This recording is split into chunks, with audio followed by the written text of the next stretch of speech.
بسم اللہ الرحمن الرحیم۔ السلام علیکم گائز۔ تو پراسرار لڑکی کی کہانی وہیں سے شروع کرتے ہیں جہاں سے کل ختم کی تھی۔ تو میری بھابھی نے جیسے ہی بتایا کہ اس کی اس رات ڈیتھ ہو گئی تو گھر میں ایک جیسے کوہرام مچ گیا۔ 16 سالہ جوان ابصرہ ایک بستر مرگ پہ لیٹی ہوئی ہے اور ماں باپ اور اس کی سب بہنیں اس سے لپٹ لپٹ کے رو رہی ہیں۔ پورا محلہ اکٹھا ہو گیا، اس کو دیکھ دیکھ کے ہر کوئی دیکھ رہا تھا کہ یہ کیسے مر گئی۔ ہر کسی کے دماغ میں یہ سوال چل رہا تھا کہ آخر اس کو ایسا کیا ہوا کہ ایک ہفتے میں بخار چڑھا اور یہ مر گئی، جبکہ اسے کوئی بیماری نہیں تھی، کچھ بھی نہیں تھا، بالکل صحیح تھی اور یہ اس کی ڈیتھ ہو گئی۔ سب کے دماغوں میں یہی ایک سوال چل رہا تھا، آخر ثروت کو ہوا کیا، آخر ثروت کو ہوا کیا۔ ماں باپ کا جو حال تھا وہ وہی جانتے ہیں جن کے ساتھ ایسا ہو، جن کی جوان بیٹی چلی جائے۔ بہرحال جیسے تیسے انہوں نے اسے دفنایا، اس کی تدفین کی اور اسے آگے ماں تھی اور باپ جنہیں صبر ہی نہیں آ رہا تھا، اور جیسے جیسے وقت گزر رہا تھا ماں کا بہت برا حال تھا۔ جیسے تیسے انہوں نے وہ رات گزاری اور ماں کو تھی نیند کیسے آتی، ظاہر سی بات ہے ان کی جوان بیٹی دنیا سے چلی گئی، ماں کی آنکھوں سے تو جیسے نیند ہی اڑ گئی۔ باپ کا بہت برا حال تھا، آخر وہ اس نے خود کو سنبھالا، تاکہ وہ خود کو سنبھالتا تو اپنی بیوی اور بچوں کو بھی سنبھالتا، لیکن اس کے بہن بھائی ایک دوسرے سے لپٹ لپٹ کر رو رہے تھے اور ماں کو تو جیسے کوئی ہوش ہی نہیں تھا، وہ بار بار بے ہوش ہو رہی تھی کہ میری بیٹی کیوں مجھ سے جدا ہو گئی، میری سب سے اچھی بیٹی، فرمانبردار بیٹی اس دنیا سے چلی گئی۔ بہرحال جیسے تیسے اس کو سنبھالا اور اس کے بچوں نے سنبھالا، اس کی منتیں کی کہ امی اگر آپ کو کچھ ہو گیا تو ہمارا کیا بنے گا۔ اب اس کو 2 دن ہو گئے، ماں کو نیند نہیں آ رہی تھی، بڑی مشکل سے اسے سلایا، لیکن نیند تھی کہ آنکھوں سے جیسے چلی گئی، اس کی آنکھوں میں بس آنسو تھے، وہ روئے جا رہی تھی اور سروت سروت کہتی تھی اور لپٹ لپٹ کے اپنی بیٹیوں سے بیٹوں سے روتی تھی۔ بہرحال وہ قیامت کے دن وہ کہتی ہے بھابھی میری بھلائے نہیں جاتے۔ اس کے ثروت کا سویم تھا اور سویم کے بعد جیسے تیسے بیٹیوں نے مل کے اپنی ماں کو سلایا کہ 2 دن ہو گئے ہماری ماں نہیں سوئی، اس کے آگے منتیں کی، ڈاکٹر سے دوائی لائے کہ کسی طرح امی کو نیند آ جائے اور امی سو جائے۔ جیسے ہی اس کی ماں سوئی ہے تو آنکھ لگی تو فوراً ثروت خواب میں آ گئی کہ امی میں مری نہیں ہوں، مجھے یہ کتا لے گیا، یہ کتا نہیں تھا، یہ جن تھا، یہ مجھے لے گیا ہے۔ ماں سمجھی، ماں ایک دم خواب سے بیدار ہوئی، سمجھی کوئی خواب ہے اور اپنے شوہر کو سنایا۔ شوہر نے کہا یہ بس ایک خواب ہے، تمہارا خیال ہے کہ کتا تھا اور اس کی وجہ سے اس کی ڈیتھ ہوئی ہے، ہو سکتا ہے اس کے اندر کوئی بیماری ہو جو ہمیں پتہ نہ چلی اور اندر ہی اندر یہ گھل کے ختم ہو گئی۔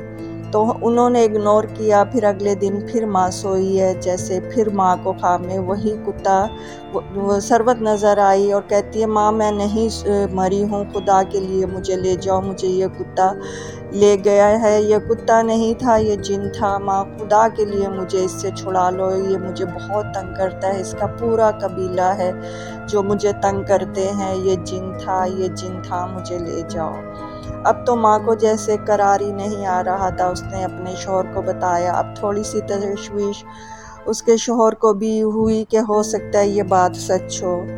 انہوں نے ایک مسجد کے امام سے رابطہ کیا اور اسے سارا حال بتایا کہ ایسے ہماری بیٹی کے ساتھ ہوا ہے، ثروت میری بیٹی تھی اور اس کے ضد پہ میں نے اسے ایک کتا لا دیا تھا اور وہ کتا اس کے ساتھ ہر وقت رہتا تھا، پوری کہانی سنائی۔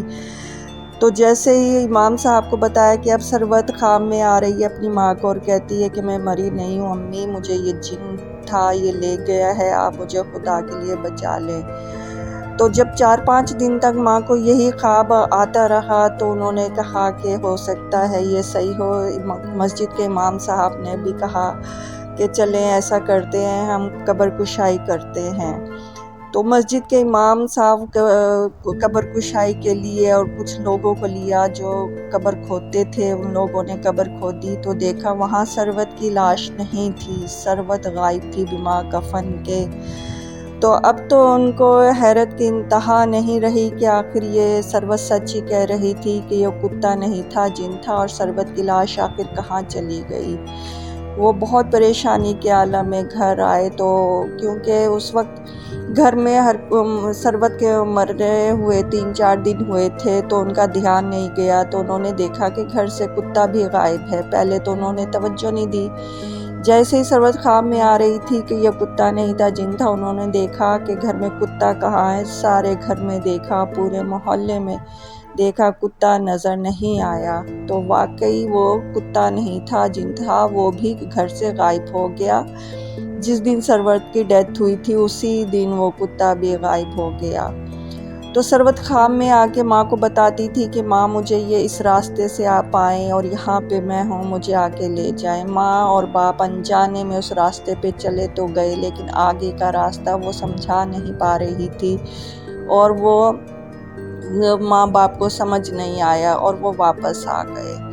پھر اگلے دن وہ امام صاحب کو بھی لے کر گئے کہ چونکہ ہماری بیٹی کی لاش تو قبر میں نہیں ہے، وہ سچ کہہ رہی ہے کہ میں زندہ ہوں، مجھے آ کر لے جائیں۔ تو وہ بھی آدھے راستے تک تو گئے امام صاحب اور کچھ لوگ، لیکن انہیں وہ راستہ سمجھ نہیں آیا، تو ایسے بھول بھلیاں تھی اور وہ واپس آ گئے۔ اسی طرح ثروت کو مرے ہوئے اس زمانے میں 2 سال ہی گزرے تھے۔ کوئی دن ایسا نہیں تھا جب ثروت اپنی ماں کو خواب میں نہ آتی اور کہتی مجھے لے جائیں ماں، میں زندہ ہوں، انہوں نے میرا بہت برا حال کر دیا ہے، بہت برا حال کیا ہے، ماں مجھے بچا لو، یہ جن تھا یہ اور پورا قبیلہ ہے ان کا، مجھے ان سے بچا لو۔ ماں بیچاری کیا کرتی، وہ تڑپتی رہتی اور ہر وقت روتی رہتی۔ تبھی بھابھی نے بتایا میری ماں کی بہن کی آنکھوں میں اسی لیے آنسو رہتے ہیں کہ وہ کیسے نہ زندوں میں ہے نہ مردوں میں، جس کی ایک جوان بیٹی جن اٹھا کر لے جائے اور یہ سارا مرنے کا ڈرامہ کر کے اسے قبر سے بھی غائب کر دے، اور کیسے اس کے ساتھ کیا۔ تو آج اس کو مرے ہوئے 30-35 سال تقریباً ہو گئے ہیں۔ آج بھی جب میں سوچتی ہوں یہ کہانی اور میرے ذہن میں آتی ہے تو میری روح تک کانپ جاتی ہے کہ آخر اس جوان سالہ لڑکی کے ساتھ کیا ہوا، کیوں ایسا ہوا۔ تو یہ اس کی ماں کا آج بھی برا حال ہے۔ اس کی ماں تقریباً 86-87 سال کی ہو گئی ہے، تمام بچوں کی شادیاں کر دی، لیکن آج بھی وہ ماں اپنی اس جوان سالہ ثروت کو نہیں بھولی اور تڑپ تڑپ کے روتی ہے آج بھی، جیسے اس کی بیٹی کی آج ہی ڈیتھ ہوئی ہو۔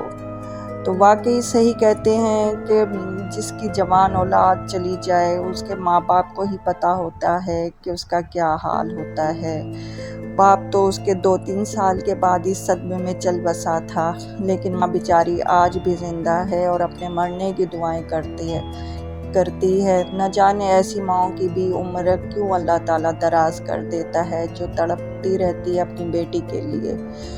اللہ تعالیٰ سے دعا ہے کہ اسے صبر جمیل عطا فرمائے اور اس کی مشکل آسان کرے۔ تو گائز، آپ کو میری یہ کہانی کیسی لگی ہے؟ اگر آپ کو میری کہانی پسند آئی ہے تو میرے چینل کو سبسکرائب کریں اور بیل کے بٹن کو دبائیں، تاکہ میں آپ کو اسی طرح کی انوکھی کہانی جو کہ حقیقت سے مبنی ہے سناتی رہوں۔